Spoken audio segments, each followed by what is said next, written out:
hobnobbing. Pop tea with the cats from DC.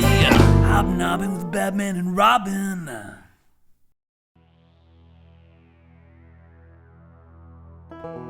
We do shows all over the United States selling corsets. We are selling all kinds of cute stuff, hats and kitty cats and foxes and bears. Katanas, I have anime swords, I have, Renaissance period piece swords. Would you like for me to tie you up while you're in the booth?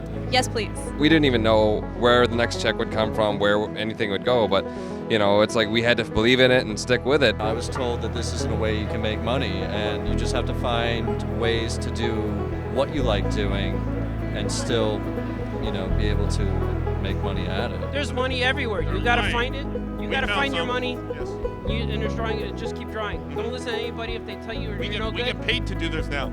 Work at it until you find whatever it is that makes it click for you. Art is not something that's just for people who are going to do fine art paintings and never make a penny. So you are making money at doing what you love? Yes. But breathe and just like pack it all in. Breathe. In the meantime, while I'm breathing, what are you supposed to be doing here while you're being tied up? I actually I work for a show on PBS called Word World. What did you do before you got into the sword business? Wow, I used to do promotions. I kept the job as a designer for years and years. Before this, I worked on Wall Street as a stockbroker.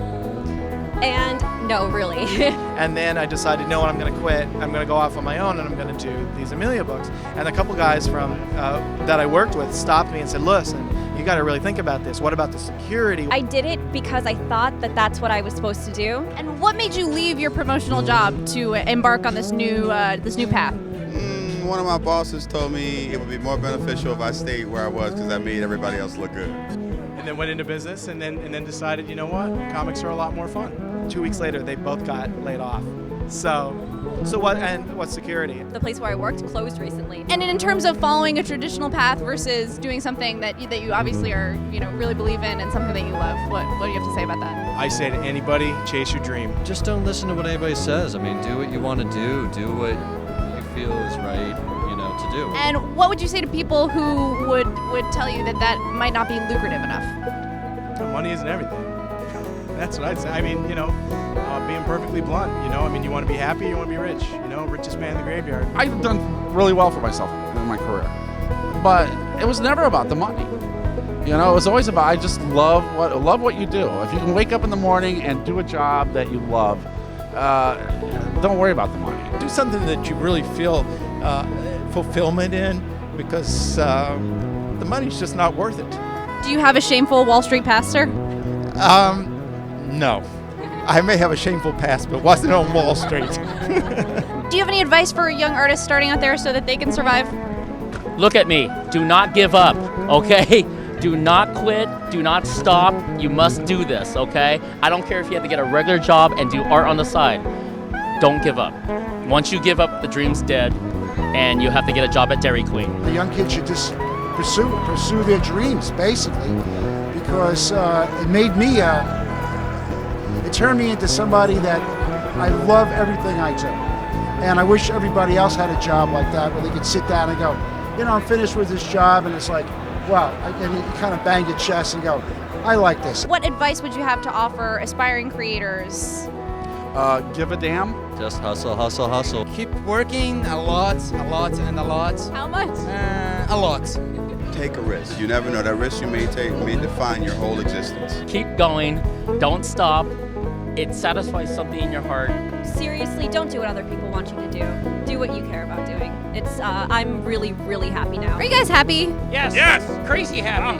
Yeah. That's all I have in me is I'm happiness. even happier than right now because you're here. If you squeeze me, hearts come out of me. Yeah. I'd like to see that comic. We've all got friends that, they settle for what they think they need to do as opposed to what they want to do. And, there's something to be said for waking up in the morning, going to work in your pajamas and getting to draw Batman. That's kind of the best thing in the world.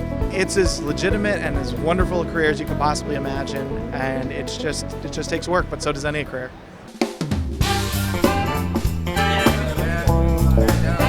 Hobnobbing. Hobnobbing. Hey, anyone seen the Invisible Girl?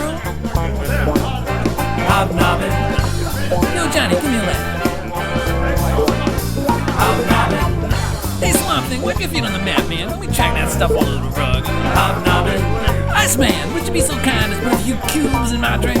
Thank you, Dr. Doom. You know, I've been I got this little pain on my side right here. Hobnobbing. Lex Luthor. Nice to Bob, how are you doing? I'm doing well. I'm back in New York. It's my hometown, actually. Really? And where are you now? I'm in LA. Do you still have a soul, Bob? Not yet. I'm actually trying to acquire someone else's. Hobnobbing with Batman and Robin.